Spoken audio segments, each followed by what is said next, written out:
I'm Lieutenant Commander Sandra Kane, 32 years old, and I earned my call sign, Reaper Zero, the night I flew into a Kandahar storm everyone else called impossible. For years, I believed competence would speak for itself. I worked harder, flew longer, and stayed silent while others took credit, even when respect was withheld. But when a SEAL Admiral mocked me in front of 40 officers, called me princess, like I didn't belong, I told him my call sign, Reaper Zero. And the moment he recognized it, the whole room froze. Have you ever been underestimated by someone who had no idea who they were talking to? If you've ever had to prove yourself to people who doubted you, you'll understand what happened next. Before I get into it, tell me where you're watching from. And if you've ever had to stand your ground after being disrespected, hit that like button and subscribe, because what came after that briefing changed everything. I grew up in a military family, the kind where discipline came before breakfast. My father, a Navy mechanic, taught me to take apart an engine before I learned to drive. My mother used to joke that I saluted before I spoke. Our house smelled like motor oil and fresh-pressed uniforms. Dinner conversations revolved around deployment schedules and maintenance protocols. I learned early that precision mattered, that shortcuts got people killed, and that respect was something you earned through action, not words. By 17, I was training harder than most recruits twice my age.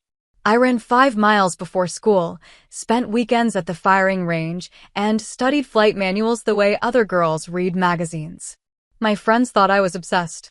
Maybe I was. But the Navy wasn't just a goal, it was an inheritance. My grandfather had served in Vietnam. My father spent 20 years keeping jets airborne. This was the family trade, and I was born into it. I joined the Special Operations Aviation Unit straight out of flight school, the quiet wings that worked alongside SEALs. My job was insertion and extraction, getting the team in and out, no matter the weather, terrain, or chaos. We flew low and fast, hugging terrain that would make commercial pilots sick. We landed in places that weren't on maps, picked up men whose names we'd never know, and disappeared before anyone realized we'd been there. It was dangerous work, the kind that required absolute focus and nerves most people don't have. My call sign, Reaper Zero, wasn't earned in a simulator. It came from a night in Kandahar when a storm grounded every other pilot but me. The wind was tearing apart our forward operating base, visibility was near zero, and a SEAL team was pinned down 12 miles out with casualties mounting. Command had already written them off. Too risky, they said. Weather's too bad. We'll extract at first light. But first light meant body bags, and everyone knew it. I volunteered. My co-pilot, a quiet guy named Alvarez, didn't hesitate. We pre-flight the bird in horizontal rain, strapped in, and lifted off into conditions that violated every safety protocol in the book. The flight out was hell, wind shear that nearly flipped us twice, zero visibility, navigation by instruments and instinct. When we found them, they were surrounded, taking fire from 3 sides, down to their last magazines. We came in hot, rotors screaming, and held position while they loaded the wounded. Tracers lit up the darkness around us. I felt rounds punch through the fuselage. Alvarez called out damage reports in a voice that never shook. We got them out. All of them. The flight back was worse, overloaded, losing hydraulic pressure, engine temperature redlining. I nursed that bird home on discipline and stubbornness, landed her hard on the tarmac, and shut down before the mechanics started shouting about the damage. The team leader, a grizzled master chief, found me in the hangar an hour later. He didn't say much. Just shook my hand and said, "You're Reaper Zero now." The name stuck. I built my reputation in silence. The men respected me because I didn't ask for it, I just did the work. I showed up early, stayed late, and never made excuses. I flew missions others turned down. I studied tactics until I could predict enemy movements better than intelligence analysts. I maintained my aircraft personally, learning every system, every quirk, every sound that meant something was wrong. Competence was my currency, and I spent it carefully. But as I moved up the ranks, so did the noise around me. Command politics, egos, and the unspoken rule that a woman had to prove herself twice as hard to be considered half as capable. Meetings where my input was ignored until a male officer repeated it verbatim. Evaluations that praised my attention to detail, but questioned my command presence. The subtle implication that I was good for a woman, not just good. I learned to navigate it, stay professional, document everything, let results speak louder than complaints. Still, I stayed focused. I believed the mission came before pride. The men I flew with didn't care about my gender when bullets were flying. They cared that I could land in a hot zone without flinching, that I knew their tactics better than they did, that I'd fly through hell to bring them home. That was enough for me. Or I told myself it was. I'd built walls around the disrespect, compartmentalized it, filed it away as the cost of doing business in a man's world. Chief Warrant Officer Miller, the senior flight mechanic, became something like a mentor. He was old-school Navy, tattooed and gruff, with 40 years of service and zero patience for incompetence. He treated me exactly like he treated everyone else, with demanding standards and brutal honesty. When I made mistakes, he told me.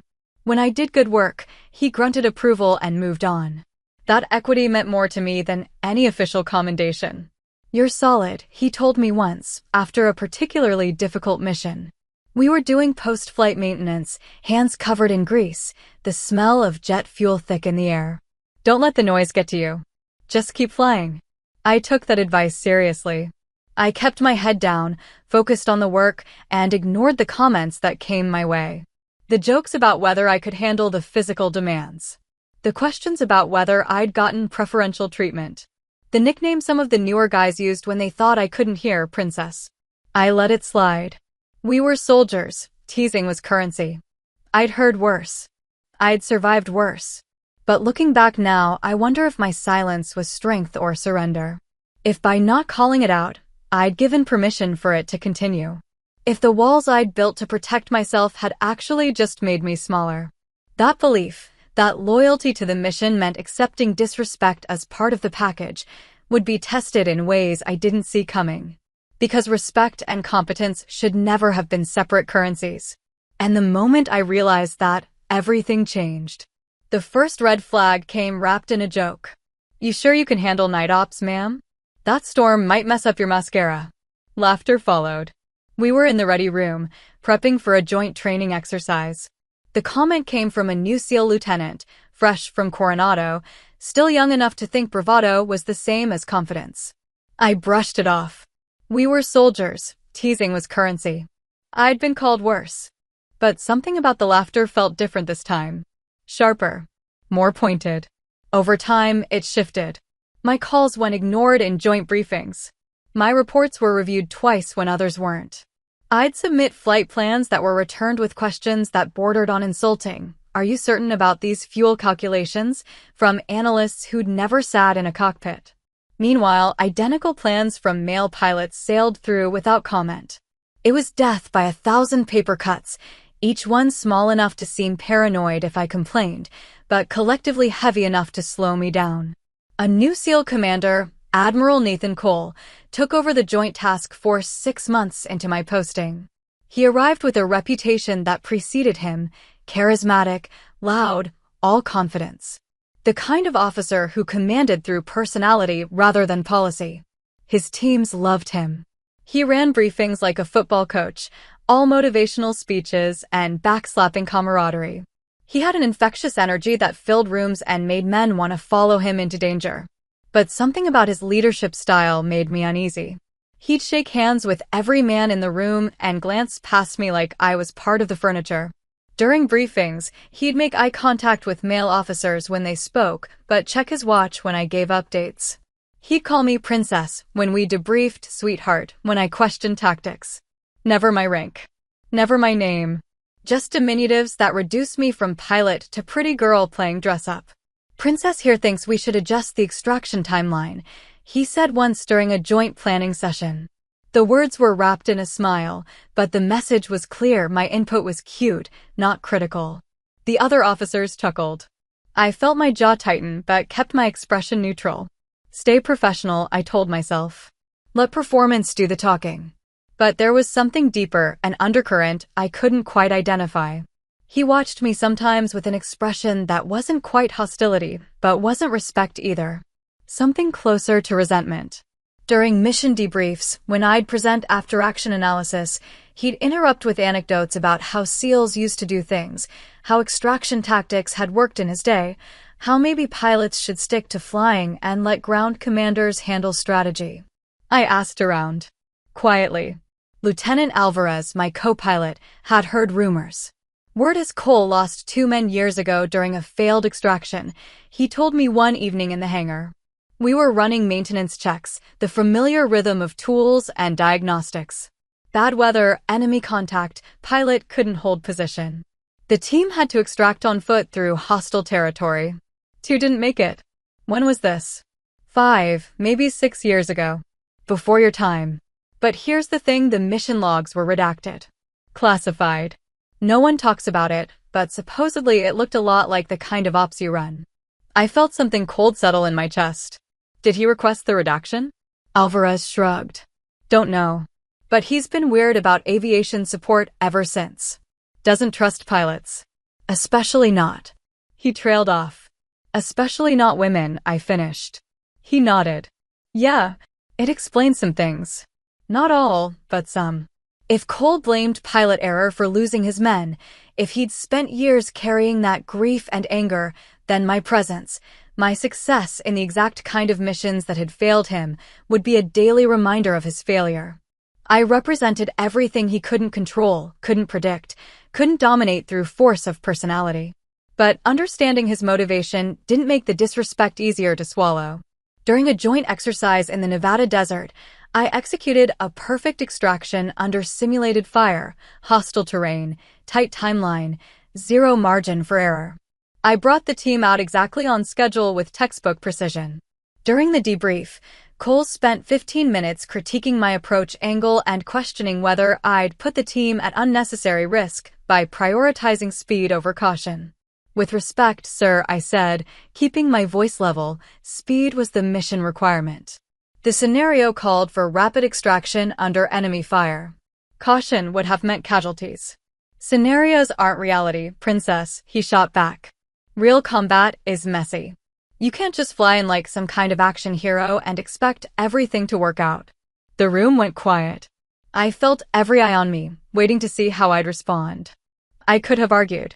Could have pointed out that I'd flown more combat missions than half his team combined, that my scenarios had been real bullets and real blood, that Reaper Zero wasn't a participation trophy. But I didn't. Because arguing would have confirmed everything he wanted to believe, that I was emotional, defensive, not tough enough for this world. Understood, sir, I said instead. He smiled. Victory. I left that debrief feeling something I hadn't felt in years, doubt. Not about my abilities, but about whether competence would ever be enough. Whether any amount of perfect missions, flawless execution, or lives saved would ever override the fact that I didn't fit his image of what a soldier should be. I'd spent my entire career believing that if I just worked hard enough, flew well enough, proved myself thoroughly enough, the respect would follow. But maybe I'd been wrong. Maybe for some people I'd always be princess, no matter what I did. It happened on a Tuesday. Joint training brief in Norfolk. Room full of officers, analysts, and brass. Maybe 40 people total, seated in rows facing a projector screen. Standard professional development session on coordinating air and ground operations. I walked in early, uniform pressed, boots shined, ready to discuss new flight protocols that had come down from Fleet Command. The Admiral was already there, leaning against the table at the front of the room, arms crossed, smirk ready. He was talking with a cluster of SEAL officers, their conversation loud and easy, the kind of camaraderie that comes from shared danger and mutual respect. I took a seat near the middle, pulled out my notepad and reviewed my notes. Just another day. Just another briefing. The room filled quickly. Officers filed in, claimed seats, chatted in low voices. I recognized most of them, people I'd worked with on various ops, flown for, coordinated with. Commander Reeves, who ran logistics for the East Coast SEAL teams, nodded at me from across the room. Captain Lawson, a senior intelligence officer I'd worked with in Afghanistan, gave me a subtle smile. Normal professional courtesy. Nothing unusual. The briefing started on schedule. Reeves ran through updated protocols, discussed new equipment allocations, reviewed after-action reports from recent training exercises. Standard stuff. Then came the introductions, each senior officer taking a moment to identify themselves and their role for the benefit of newer personnel. When it was my turn, I stood. Lieutenant Commander Sandra Kane, Special Operations Aviation, stationed, hold on. Admiral Cole's voice cut through the room like a knife. He pushed off the table, that familiar smirk spreading across his face. The room went quiet. Before we start, what's your call sign, Princess? Laughter rippled through the room, not from everyone, but enough. The kind of laughter that makes your throat tighten, that tells you you're the joke, not in on it. I felt the heat rise in my face, but kept my expression neutral. This was a test. Everything with Cole was a test. I paused, studied his face. He thought he was being clever, putting me on the spot, diminishing me in front of senior leadership, reminding everyone that I didn't quite belong. The laughter continued, a few officers shifting uncomfortably, others grinning like this was prime entertainment. Reaper Zero, I said. My voice was steady, clear, carrying across the room without strain. The laughter stopped.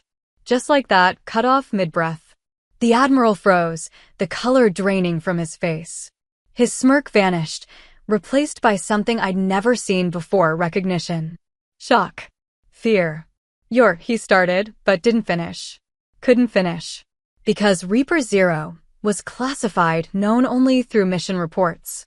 The pilot who extracted SEAL Team 9 from the Helmand Ridge under fire, after command had written them off as lost.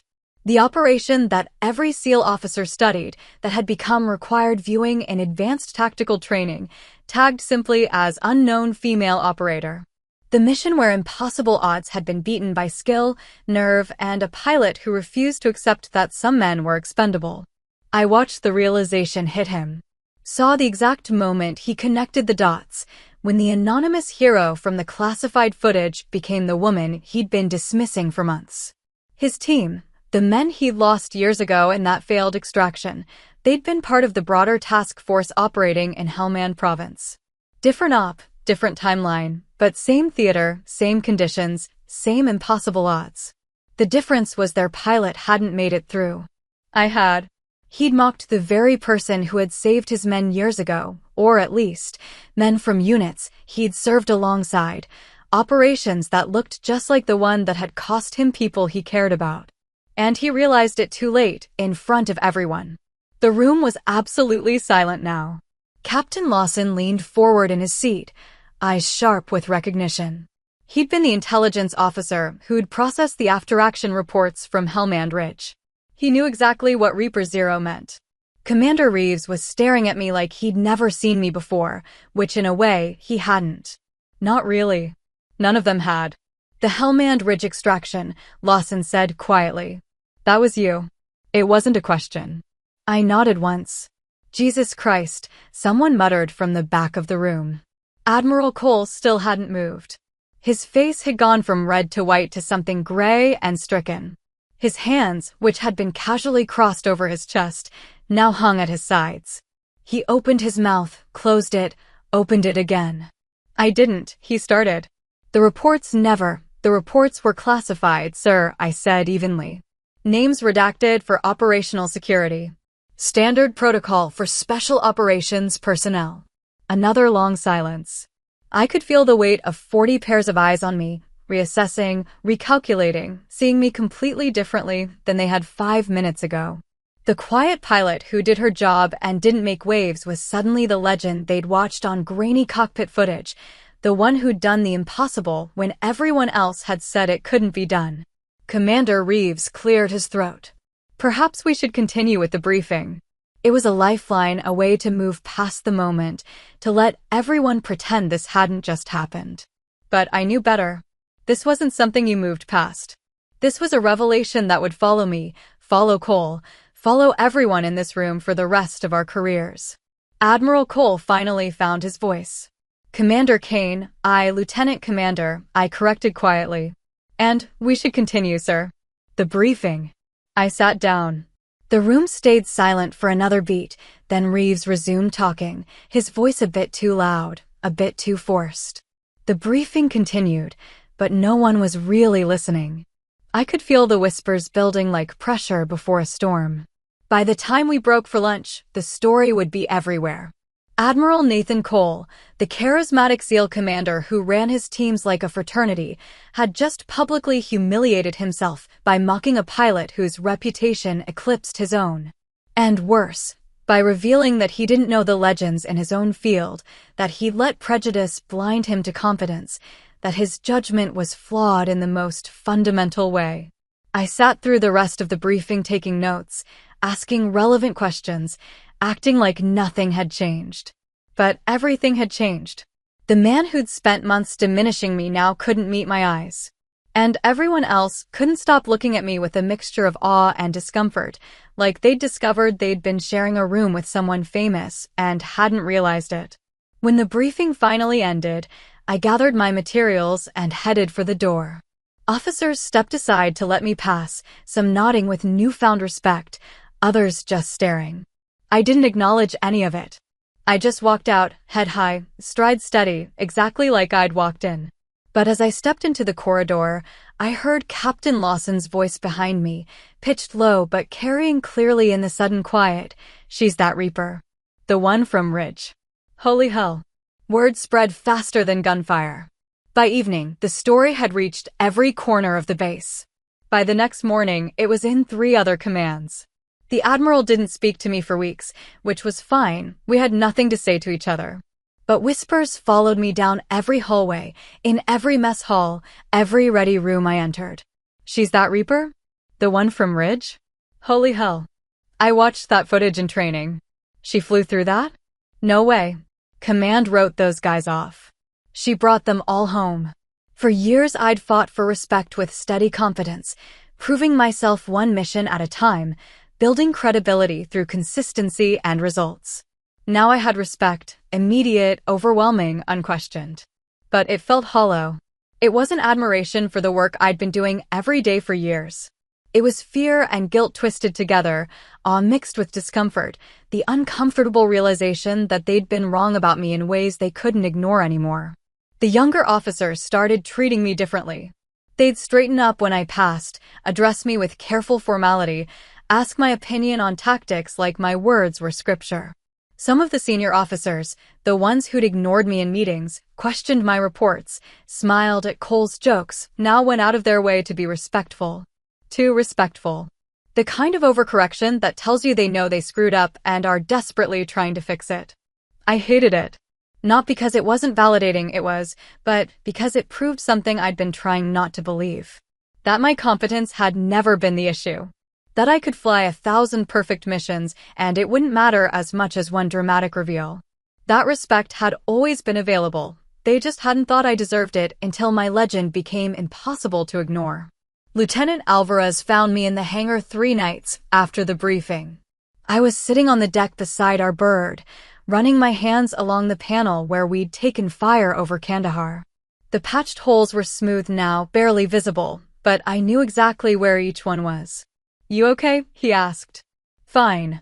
You're a terrible liar." I smiled despite myself. "I'm great at lying. I've been lying about being okay for years." He sat down beside me, back against the landing gear. "Everyone's talking about you. I noticed. They're saying you're a legend." "I'm not. I'm just a pilot who got lucky one night and did her job." "That's not what the after-action reports say." Lawson pulled them, the unclassified summaries.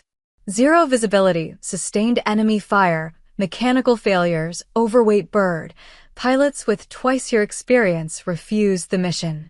"You made 3 trips, Kane." 3.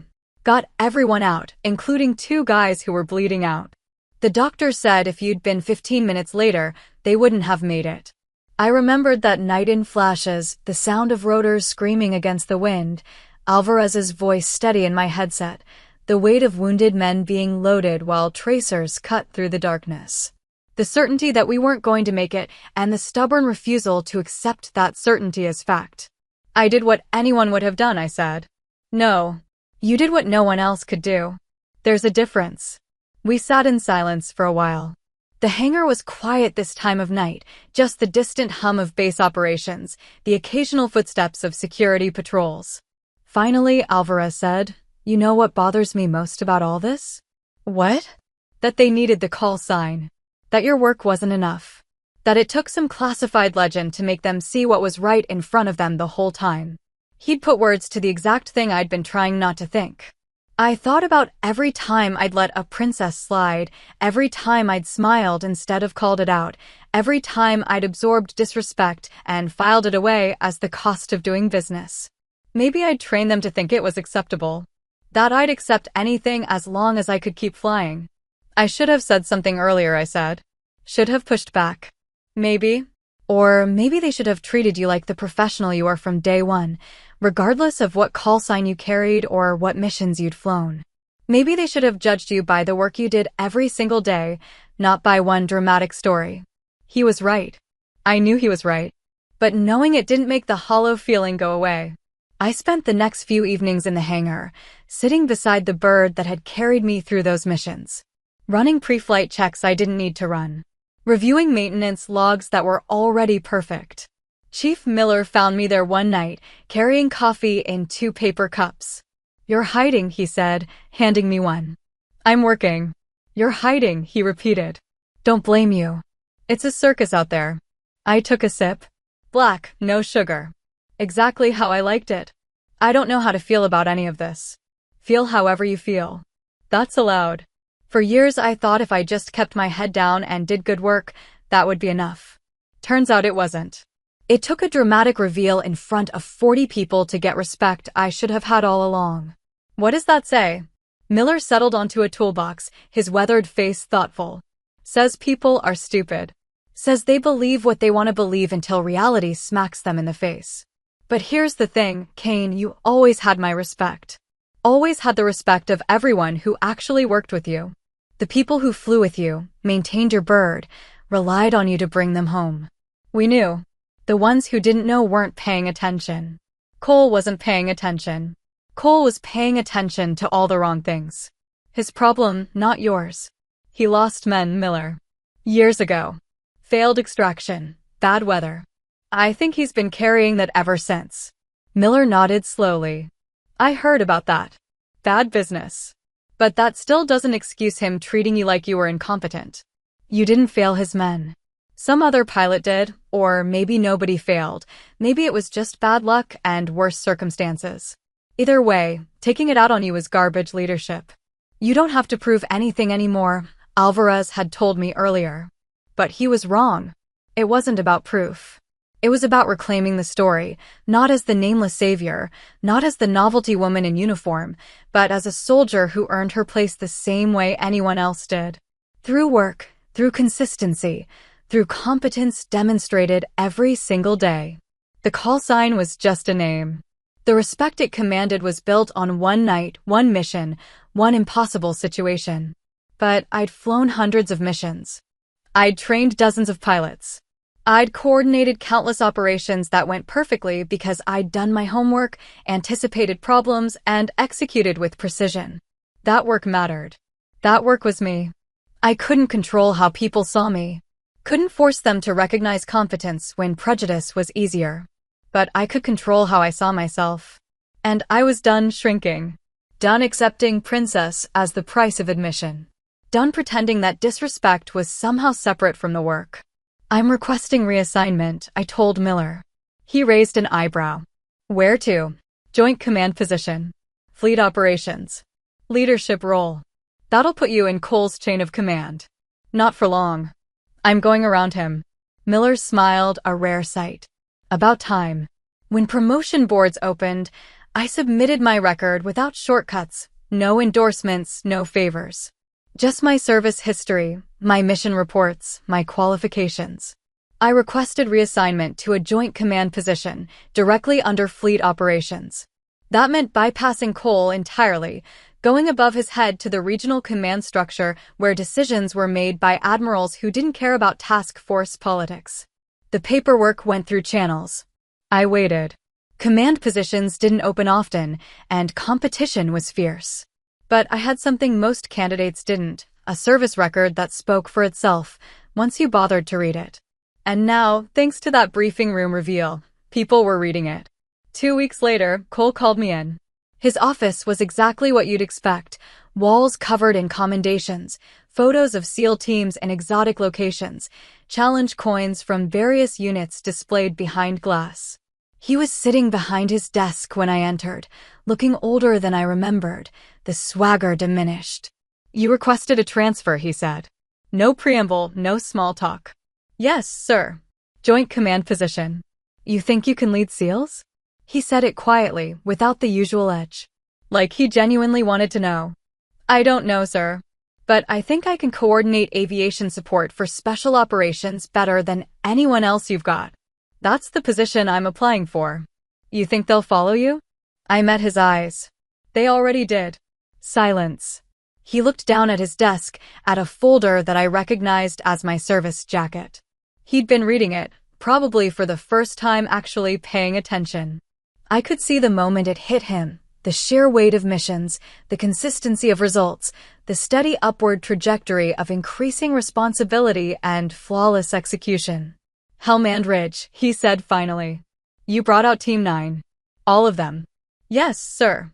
I lost 2 men in a similar op. 3 years before that. Failed extraction, bad weather. Pilot couldn't hold position. Team had to move on foot through hostile territory. Johnson and Peters didn't make it. I'm sorry for your loss, sir." He nodded slowly. I blamed the pilot.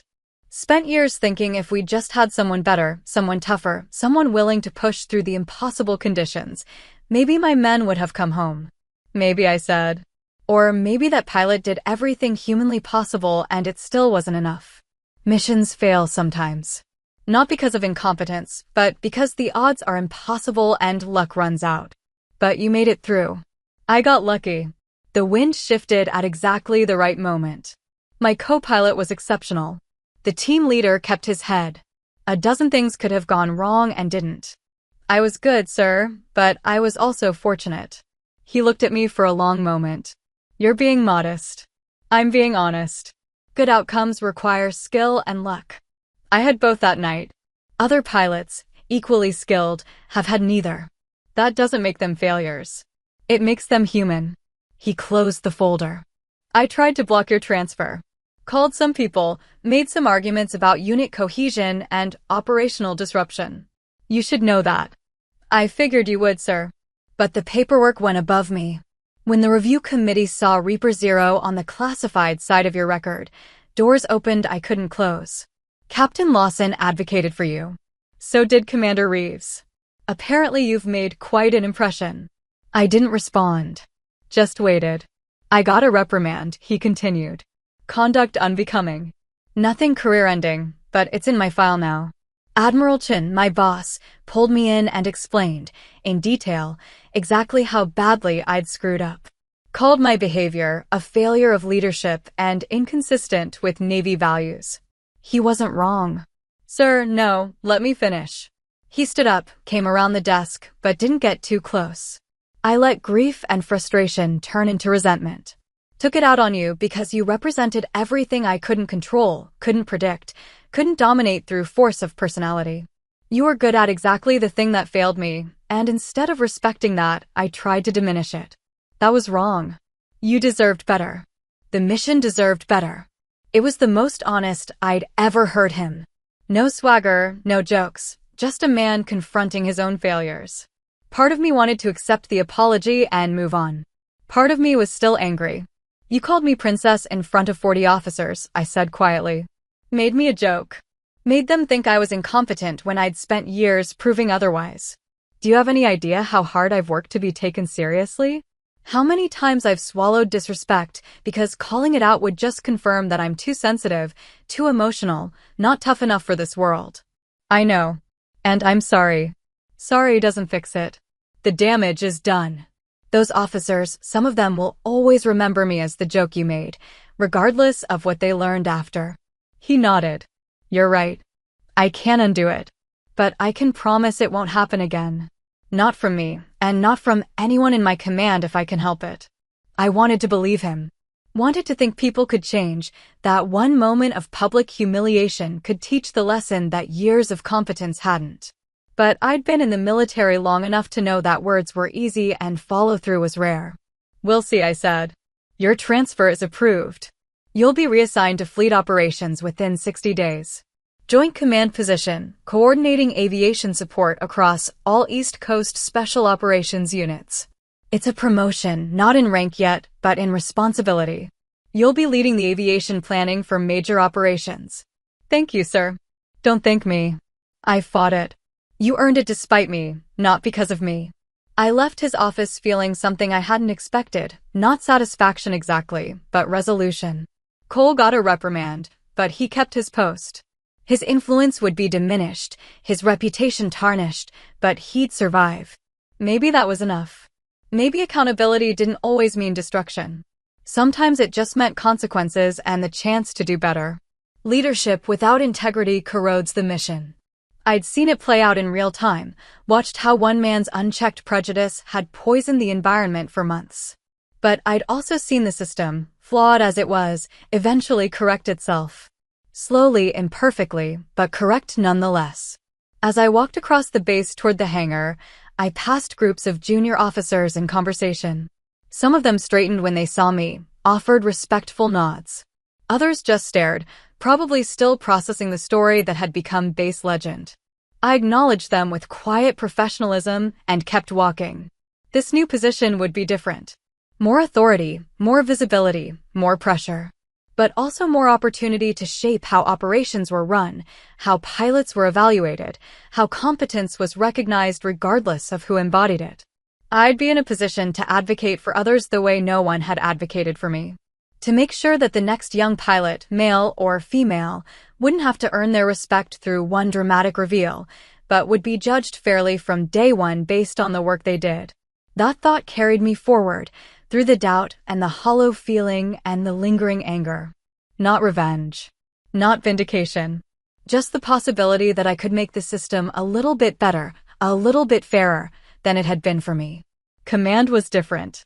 Every decision was a test, not of tactics, but of how much space I was allowed to take.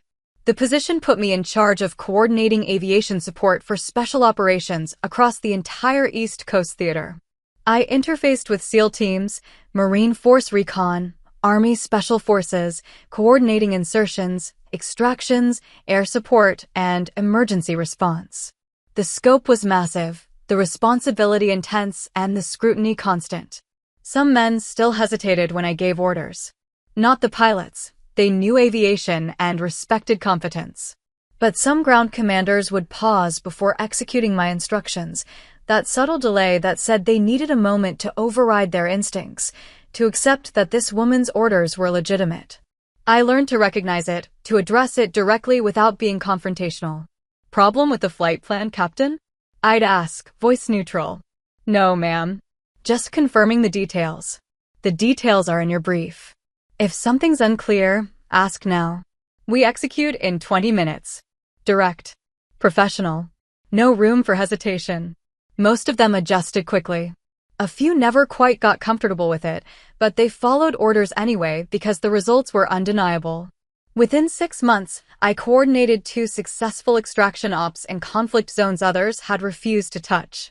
The first was a humanitarian rescue in Somalia, medical team pinned down by militia forces, local air support compromised, weather deteriorating fast. Every other command had said it was too risky. I analyzed the terrain, coordinated with an Air Force combat controller on the ground, and designed a flight approach that used the terrain to mask our approach vector. We got in low, fast, and dirty, extracted 14 people under fire, and were gone before the militia could organize effective resistance. The second operation was a SEAL team extraction from a compromised position in Syria. Intelligence failure had put them in a hot zone with enemy forces closing from 3 sides. Traditional extraction routes were blocked. I coordinated a multi-aircraft approach, decoy helicopters drawing fire, while the primary bird came in from an unexpected angle. We pulled them out with 0 casualties. The team leader, a commander I'd never met before, shook my hand afterward and said, "That was textbook. Better than textbook." The call sign Reaper Zero stopped being a ghost story and became a standard. New pilots studied my mission plans. Training scenarios incorporated my tactics. Flight schools analyzed my decision-making process during Hellman Ridge and used it to teach crisis management. The legend that had once been anonymous was now attached to my name, and with it came a credibility that opened doors I'd previously had to fight to crack. But with visibility came vulnerability. Every decision I made was scrutinized more heavily than my peers. When male commanders made judgment calls that didn't work out, it was noted and moved past. When I made similar calls, there were questions about whether I was suited for the position. The double standard was exhausting, but it wasn't new, just applied at a higher level. Cole faded from the forefront during those months. He still commanded his SEAL task force, but our paths rarely crossed. His influence within the special operations community had diminished. Officers who'd once sought his approval now worked around him. Young SEALs coming through training heard about him as a cautionary tale, the commander who let prejudice blind him to competence. Rumor said he'd requested early retirement. Whether that was voluntary or encouraged from above, I didn't know. The irony was quiet, but sharp. The man who mocked my name now carried its shadow everywhere he went. Officers who'd laughed at his jokes in that briefing room now remembered their complicity with embarrassment. Some apologized to me directly, awkward conversations where they tried to explain that they hadn't really thought it was funny, they'd just gone along. I accepted their apologies without comment. There was no point in relitigating it. The past stayed past. As for me, I learned to wield authority differently. Not through fear or anger, but through precision, patience, and example. I led from the front when necessary and from behind when appropriate. I gave credit generously and took responsibility completely. When operations succeeded, I highlighted the pilots and ground teams who executed. When operations failed or came close, I owned the planning and made adjustments. I also made a point of mentoring younger officers, both men and women. I held office hours where junior personnel could come discuss tactics, ask questions, voice concerns. I reviewed their flight plans personally and provided detailed feedback. I advocated for them when promotion boards came around, writing recommendations based purely on competence and potential. A young female pilot, Ensign Harper, became something of a protege. She reminded me of myself at that age, hungry to prove herself, working twice as hard, swallowing disrespect because she didn't know she had other options. After watching her endure a series of dismissive comments from a senior logistics officer, I pulled her aside. "You don't have to accept that," I told her. "It's just how it is, ma'am. If I make waves, they'll think I'm difficult. If you stay silent, they'll think disrespect is acceptable. There's a balance. You don't have to tolerate everything, but you do have to choose your battles carefully. Document incidents. Build your case. Then when you push back, you're doing it from a position of strength." She looked uncertain. "Is that what you did?" "No. I stayed silent too long. Let it build until one moment changed everything. But I'm trying to make it so you don't have to follow that path. You shouldn't need a dramatic reveal to get basic respect. They say you're Reaper Zero, the pilot from Hellman Ridge. I am. But that's one mission from years ago. What matters more is the work I did yesterday, what I'll do tomorrow. The legend opened doors, but competence keeps them open. Remember that." She nodded, and I saw something shift in her expression, determination replacing resignation. A few weeks later, I heard she'd formally reported the logistics officer for unprofessional conduct. The complaint was upheld. The officer received counseling. Small victory, but meaningful. I realized that this, creating space for the next generation to be treated fairly from the start, was more important than any individual mission I'd fly.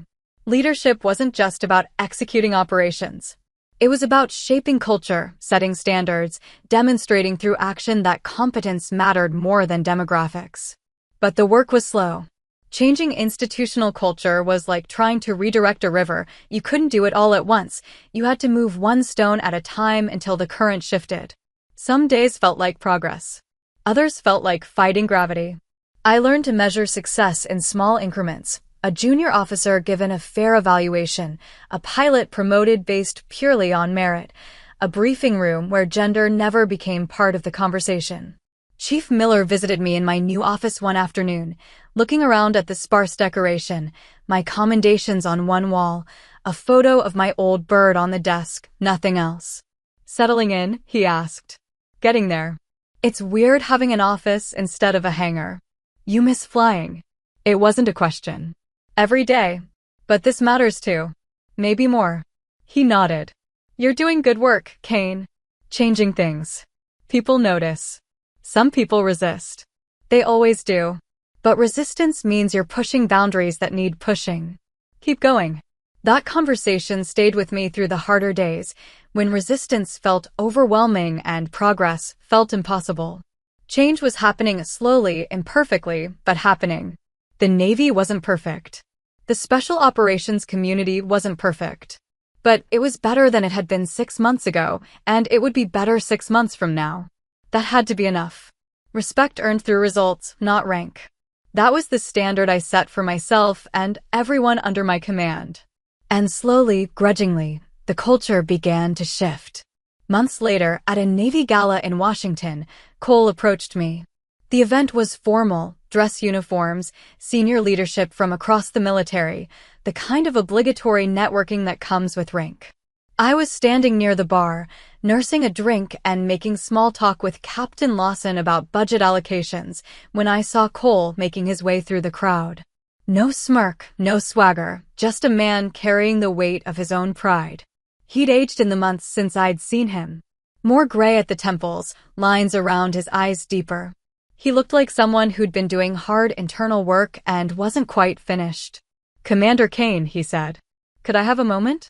Lawson caught my eye, offering a subtle escape route if I wanted it. I shook my head slightly. "Of course, Admiral." We moved to a quieter corner, away from the main crowd. Cole held his drink, but didn't sip it, just used it as something to do with his hands. "I didn't know," he said finally. "If I had, you would have treated me differently," I finished. "That's the point." He nodded slowly. "You were the one who saved my men. Team 9, Helmand Ridge. I served with 3 of those guys in an earlier deployment.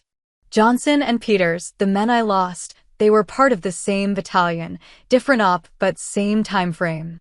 When I heard about the Ridge extraction, about some pilot pulling off the impossible when everyone else had given up, I felt, I don't know, angry maybe? Like, why couldn't that pilot have been there for my team? Why did some operators get miracles while mine got body bags? I'd suspected something like this, but hearing it confirmed was different. You resented me before you even met me. I resented what you represented. Success where I'd experienced failure. Competence in the exact area where I felt most powerless. And when you turned out to be a woman." He trailed off. "It confirmed all your biases," I said. "Made it easier to dismiss me. If I was just playing at soldier, then your failure wasn't really about the impossible odds or bad luck. It was about not having someone good enough. And if I wasn't actually good, then neither was the pilot who couldn't save your men. That's pretty much it. Ugly, but accurate." "It is ugly." We stood in silence for a moment. Around us, the gala continued, officers networking, telling war stories, building careers through conversation. The world kept turning while we dealt with the wreckage of past mistakes. "Your men saved themselves," I said finally. "The ones from Ridge. I just flew the bird. They kept their heads under fire, loaded wounded efficiently, provided suppressing fire when we needed it. They did everything right. I got them out because they made it possible." You're being modest again. I'm being accurate. Good outcomes require everyone doing their part. I can fly through hell, but if the team on the ground falls apart, we all die. Your men, Johnson and Peters, I'm guessing they did everything right too. Sometimes the odds are just impossible and competence isn't enough. Cole looked down at his drink. The pilot who flew that mission, he retired 6 months later. Couldn't live with it. I blamed him for years. Thought he'd choked, made the wrong call, wasn't tough enough. But I read the after-action report again recently, really read it, not just looking for someone to blame. The conditions were impossible. He made 3 attempts to reach them, took fire that damaged his aircraft, nearly crashed twice. He did everything humanly possible. It just wasn't enough. And you're realizing that now. I'm realizing that I've spent years being angry at the wrong people. At pilots who flew impossible missions. At you, for succeeding where others failed. At myself, for not being able to control outcomes that were never controllable. It's been educational. There was something almost broken in his voice. This wasn't the charismatic commander who'd walked into that briefing room months ago. This was someone who'd been forced to confront fundamental truths about himself and hadn't liked what he'd found. I'm trying to do better, he said. I've been mentoring younger officers, women included. Quietly. No speeches, no grand gestures. Just trying to make sure they don't face the garbage you faced from me. I heard. Ensign Harper mentioned you advocated for her during a recent evaluation dispute. He looked surprised. She told you that? She's one of mine. I keep track. She's good. Talented pilot, sharp tactical mind. Reminded me a bit of you, actually. That made me uncomfortable at first, like the universe was forcing me to confront my mistakes repeatedly. But then I realized that was exactly what I needed. Growth is uncomfortable, I said. So I'm learning. He paused. I'm retiring. Officially. Putting in my papers next month. Voluntary. Mostly. My boss suggested it might be time, and he wasn't wrong. I've done what I can do in this role. Time to make space for someone without my baggage. He smiled, sad, self-aware. Besides, I'm tired. Tired of fighting the wrong battles, carrying the wrong grudges. Maybe it's time to figure out who I am without the uniform. I didn't know what to say to that. Part of me felt something like pity. Here was a man whose career was ending not with glory, but with quiet resignation, pushed out by his own failures. Part of me felt it was deserved, that consequences were appropriate. Both things were true simultaneously. I hope you find what you're looking for, I said finally. I hope I figure out what that is first. He finished his drink, set the glass on a passing waiter's tray. For what it's worth, Kane, you're exactly what this community needs. Someone who leads with competence instead of ego. Someone who makes space for others instead of taking all the oxygen. I wish I'd been smart enough to see that from the beginning. Maybe you'll take that lesson with you. Apply it wherever you end up next. That's the plan. He extended his hand. I looked at it for a moment. This man who'd mocked me, diminished me, tried to block my career. The man who was now acknowledging his failures and trying, however imperfectly, to be better. I shook his hand. Good luck, Admiral. You too, Commander. Though something tells me you won't need it. He walked away, disappearing into the crowd. I watched him go, feeling something complex and unnameable. Not forgiveness exactly. That felt too generous for the months of disrespect and the damage that had rippled outward from his behavior. But acknowledgement. The recognition that people could change, could grow, could confront their worst instincts and choose something better. Maybe that was enough. Maybe that was all anyone could ask. Captain Lawson reappeared at my elbow. That looked intense. It was. He's retiring. I heard. Good riddance, some were saying. But I don't know, seemed like maybe he learned something. Maybe. Time will tell if it sticks. What about you? How are you doing with all this? I considered the question. Better. Not perfect, but better. I'm doing work that matters, making changes that needed making. Some days are harder than others, but I'm not carrying around the weight I used to. The weight of trying to prove yourself? The weight of believing I had to accept disrespect as the price of admission. I don't believe that anymore. Lawson raised his glass. To that, I clinked mine against his. Around us, the gala continued, the Navy's elite celebrating themselves, telling stories, building legacies. I was part of that now, visibly and undeniably. Not as someone's token, not as an exception that proved the rule, but as a leader who'd earned her place and was using it to make things better for those who came after. That was enough. That was everything. Years later, during a ceremony at the Pentagon, I stood on the stage as my name was read for promotion to captain. The room was filled with senior officers, family members, colleagues from throughout my career. My parents sat in the front row, my father in his old Navy uniform, still crisp despite decades in storage, my mother wiping tears she'd probably deny later. Lieutenant Commander Sandra Kane, the presiding officer, announced, for distinguished service in Special Operations Aviation, demonstrating exceptional leadership, tactical excellence, and unwavering commitment to the mission, is hereby promoted to the rank of Captain, United States Navy. The audience applauded. I stepped forward as Colonel Hayes, the Pentagon officer overseeing the ceremony, prepared to pin the new insignia. In the audience, toward the back, I spotted Admiral Cole in civilian clothes. Retired now, no longer part of the official Navy family, but he'd come anyway. Our eyes met briefly. He nodded, respectful, acknowledging. I nodded back. When they pinned the insignia, I didn't think of him, or the briefing room, or the laughter. I thought of the missions. The silence before takeoff, the hum of engines vibrating through my chest, the weight of responsibility that came with every flight. I thought of the men I'd brought home, the operators who trusted me with their lives, the pilots I'd trained who were now executing their own impossible missions. I thought of Lieutenant Alvarez, who'd been my co-pilot through the hardest nights and was now commanding his own aviation unit. Of Chief Miller, retired but present in the audience, probably critiquing the ceremony's maintenance of traditions. Of Ensign Harper, now a lieutenant herself, flying ops in the Pacific with the competence and confidence I'd hoped to instill. I thought of Kandahar, of Helmand Ridge, of storm winds and zero visibility and the certainty that we weren't going to make it, followed by the stubborn refusal to accept that certainty. I thought of every mission where competence had been enough, where the odds had been beaten not through miracles, but through preparation, skill, and the collective effort of professionals doing their jobs. Respect isn't given, and it isn't taken. It's earned in the dark, when no one's watching.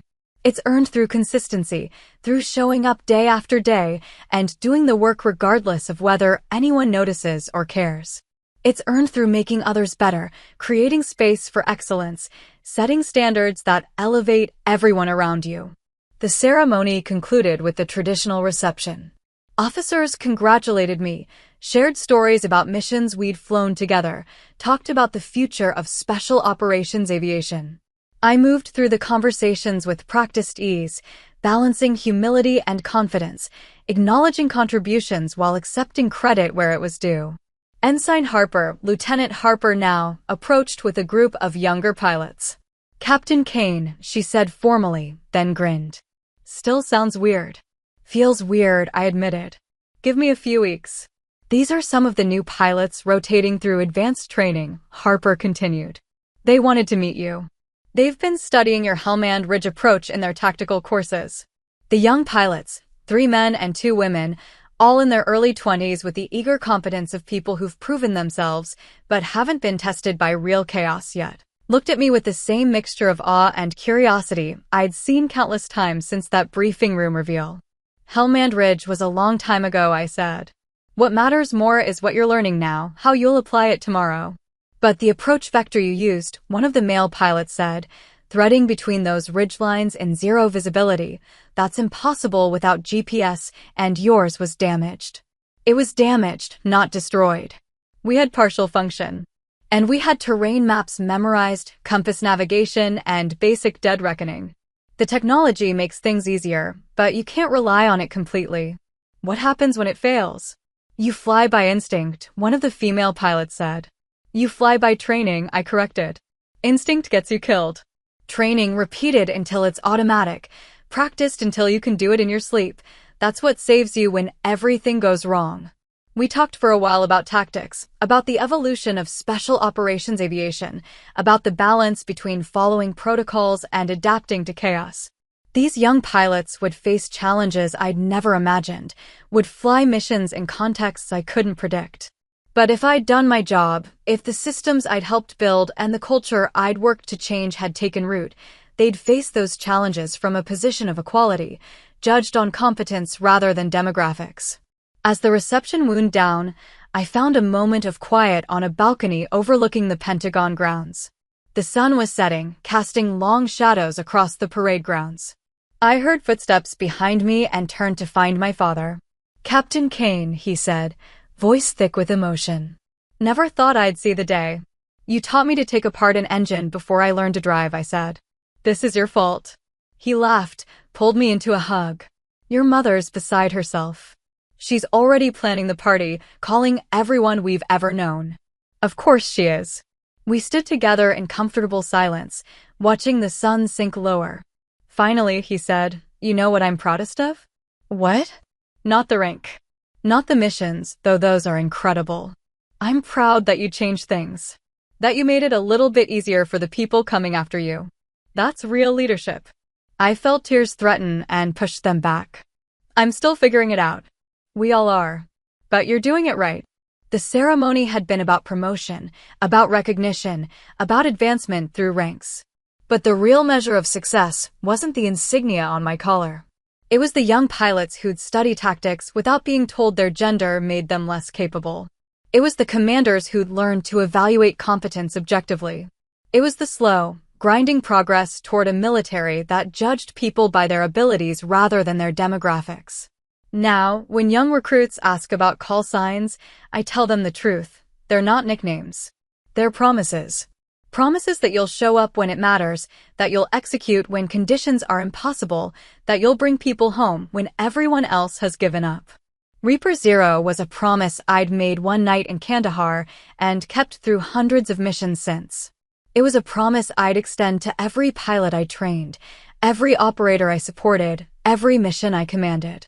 And every time someone says Reaper Zero, I remember the moment a room full of men learn that sometimes the quietest soldier in the room is the one you should never underestimate. I remember the years of proving myself, the moment of revelation, the long work of rebuilding systems that had failed not just me but countless others. I remember that respect is earned through consistency, that leadership is measured by the people you elevate, and that real change comes not from one dramatic moment, but from 1,000 small choices to do better. The sun finished setting, painting the sky in shades of orange and purple. Inside, the ceremony continued: networking, stories, celebration. Tomorrow, I'd return to work with new responsibilities, new challenges, new opportunities to shape the future of Special Operations Aviation. But tonight, standing on this balcony with my father beside me and the weight of new insignia on my shoulders, I allowed myself a moment of satisfaction. Not for what I'd achieved, but for what came next. For the work still to be done, the systems still to be improved, the people still to be supported. Leadership without integrity corrodes the mission. I'd seen it, fought it, and worked to replace it with something better. That work would never be finished. But it was work worth doing. And I was exactly where I needed to be to do it. The call came on a Wednesday morning, 3 years into my command. I was reviewing flight schedules when my assistant knocked on the office door. "Captain, you have a visitor. Says it's personal." I looked up from the paperwork. "Who?" "Admiral Cole's daughter. Emily Cole." I hadn't heard that name in years. Cole himself had passed away 6 months ago, heart attack, sudden and final. I'd sent flowers to the funeral but hadn't attended. Our relationship had ended at that gala years ago with a handshake and mutual understanding. I'd assumed that was the last chapter. "Send her in." The woman who entered was in her mid-20s, wearing civilian clothes, jeans, and a navy sweatshirt. She had her father's eyes, that same intensity, but something softer in her expression. She clutched a leather folder against her chest like armor. "Captain Kane, thank you for seeing me. I'm Emily Cole. I know this is unexpected. Please sit down." I gestured to the chair across from my desk. "I'm sorry about your father." "Thank you." She sat, still holding the folder. "I'm not sure how to start this." "Start anywhere. Take your time." She took a breath. "My father talked about you a lot in his last years. After he retired, he did consulting work, leadership development, military transition programs. But privately, he kept journals. Reflections on his career, his mistakes, lessons he wished he'd learned earlier."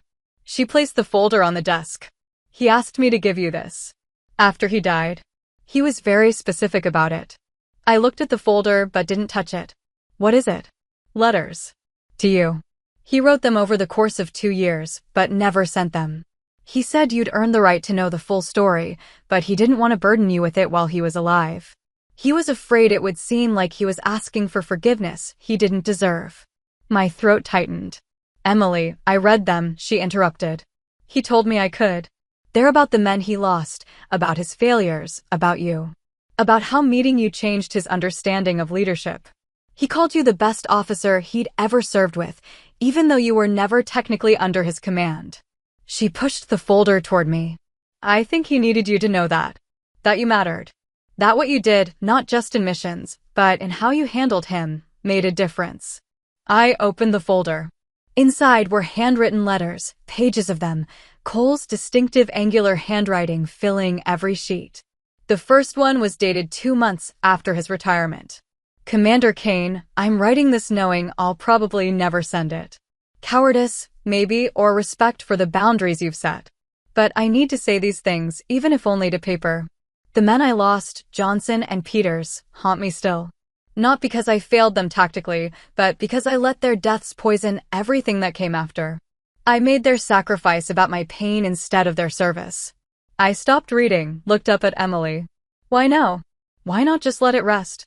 Because he wanted you to know that people can change. That accountability isn't just about punishment or consequences, it's about becoming better. He spent his last years trying to be better. Teaching young officers, advocating for equity in military leadership, mentoring women and minorities entering special operations. He never did it publicly, never took credit. He said he didn't deserve credit for doing what should have been basic decency. I know about some of that work, I said quietly. I heard he was helping veterans transition to civilian leadership roles. That he was good at it. He was. He found purpose in it. But he always said his real failure wasn't losing his men or treating you badly, it was not learning the lessons sooner. Not understanding that leadership means elevating others, not protecting your own ego. She stood. I should go. I just wanted to deliver those. He asked me to tell you one more thing. What's that? He said, tell Reaper Zero that she was right. The quiet ones are the ones who change everything. Emily smiled, sad but genuine. He meant that as the highest compliment. After she left, I sat alone with the letters. I didn't read them all. That felt like something for later, for private moments when I could process the full weight of what Cole had been carrying. But I read enough to understand that his journey hadn't ended with our conversation at the gala. It had continued, deepened, become something more than just acknowledging mistakes. He'd become an advocate. Quietly, without fanfare, he'd spent his final years trying to build the systems he'd once undermined. Working with military leadership programs to address unconscious bias. Mentoring female officers entering special operations. Writing recommendation letters for candidates who reminded him of me, competent, overlooked, deserving of opportunities they weren't being given. One letter detailed a confrontation he'd had with a senior officer who'd made dismissive comments about a female SEAL candidate. Cole had reportedly told the officer, I spent years being that kind of stupid. Trust me, it doesn't end well. Either support her fairly or get out of the way. The candidate had graduated top of her class. Another letter described a presentation he'd given at the Naval War College about leadership failures. He'd used himself as the primary case study, anonymous, but unmistakable to anyone who knew the story. How Ego and Prejudice Compromise Mission Effectiveness was the title. He'd lectured on the exact mistakes he'd made with me, breaking down the psychological mechanisms that had led him to dismiss competence he should have recognized. I realized that Cole's legacy was more complex than I'd understood. Yes, he'd failed. Yes, he'd caused damage. But he'd also done the hardest work, actually changing, actually growing, actually using his mistakes to help others avoid similar failures. That didn't erase what he'd done, but it mattered. I thought about the young officers I'd mentored, the systems I'd worked to change, the culture shifts I'd fought for. That work hadn't happened in isolation.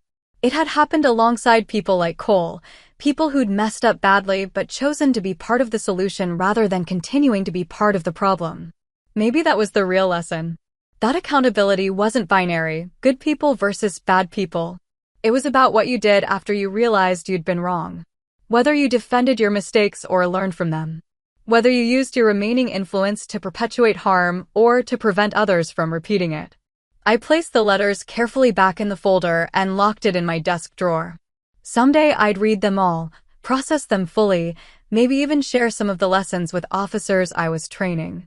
But for now, it was enough to know that the work continued imperfectly, through flawed people trying to do better, one decision at a time.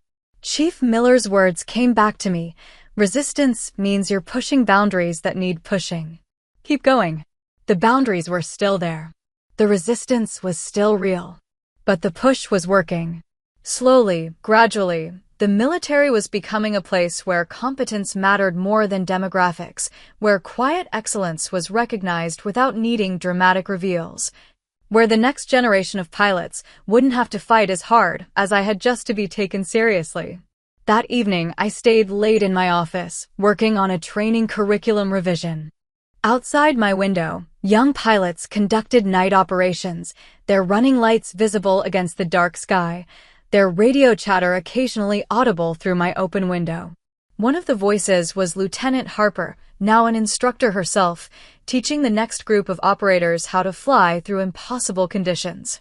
Stay focused on instruments, I heard her say. Weather doesn't care about your courage. It cares about your competence. Trust your training. Good advice. The same advice I'd given her. The same advice Chief Miller had given me. The same fundamentals that had carried me through Kandahar and Helmand Ridge and every mission since. Competence, consistency, and the stubborn refusal to accept that some things were impossible. I smiled and returned to my work. Tomorrow would bring new challenges, new officers to train, new systems to improve. But tonight, listening to the next generation execute perfectly, I felt something rare and valuable satisfaction. Not in what I'd accomplished alone, but in what we'd built together. A legacy not of individual heroics, but of collective progress. Not of one pilot earning respect, but of a system learning to give it fairly. That was worth everything. That was the mission that mattered most. And unlike flights that eventually end, this mission would continue long after I was gone, carried forward by every pilot I'd trained, every officer I'd mentored, every person who'd learned that real strength lies not in dominating others, but in elevating them. The work was never finished. But it was exactly where it needed to be. Have you ever had a Reaper Zero moment, when the room finally realized who you are? Who underestimated you, and how did you handle it? If you were in that briefing, what would you have said or done differently? What boundary are you setting next? Drop your story in the comments. If you're rebuilding respect on your terms, like, subscribe, and share this with someone who needs the nudge. New chapters every week. See you in the next mission.